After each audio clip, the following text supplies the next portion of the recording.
What happens when love crosses the line? Legally? In some countries, it's a private matter. In others, it's a crime punishable by prison, or even death. From ancient religious codes to modern human rights courts, adultery has long lived in the uncomfortable space between personal freedom and social order. But in the 21st century, should the state still have a say in our private relationships?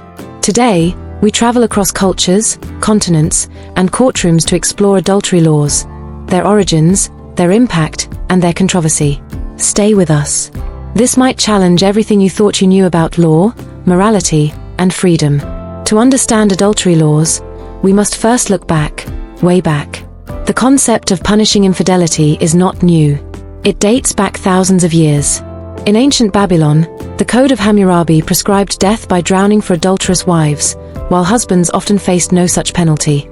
In ancient Rome, a law called Lex Julia de Adulteriis Coascendis criminalized adultery in an effort to control family honor. Fast forward to medieval Europe, and adultery was not just a sin, it was a criminal offense, heavily influenced by Christian doctrine. In Islamic law, adultery, or zina, is prohibited, with punishments ranging from flogging to stoning, though interpretations and enforcement vary widely. This leads us to a key question. Were these laws truly about justice, or about control, over women, inheritance, and societal norms? In today's world, adultery laws are anything but consistent. Let's start with countries where adultery is still a criminal offense.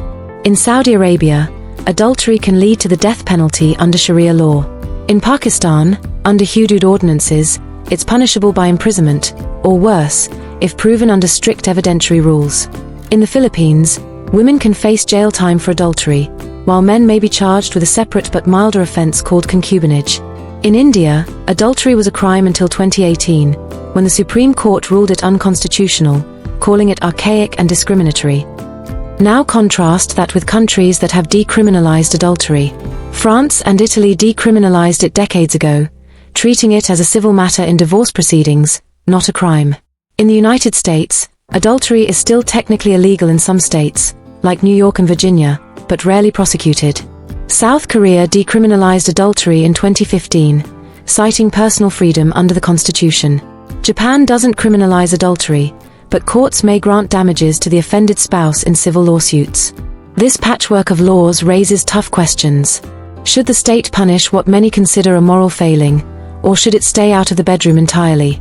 Supporters of adultery laws argue that such legislation upholds the sanctity of marriage, deters betrayal, and protects family units, especially in traditional societies. But critics point to the disproportionate impact on women, the violation of privacy, and the potential for misuse of these laws, especially in cases of domestic abuse or political vendettas. In some places, women are jailed, tortured, or even executed based on accusations alone, often without fair trial or evidence.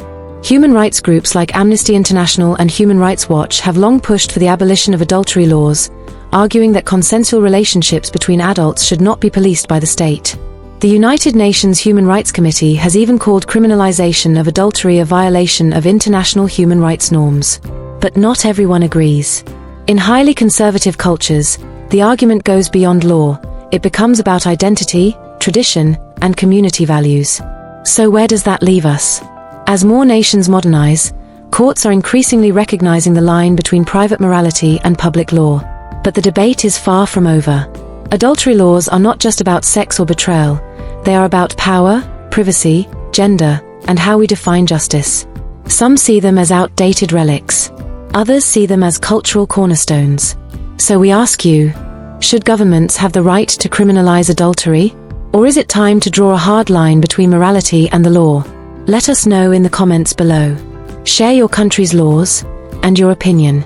And if you found this video eye-opening, hit subscribe for more global legal deep dives and social debates. Because sometimes, the most personal questions lead to the most powerful conversations.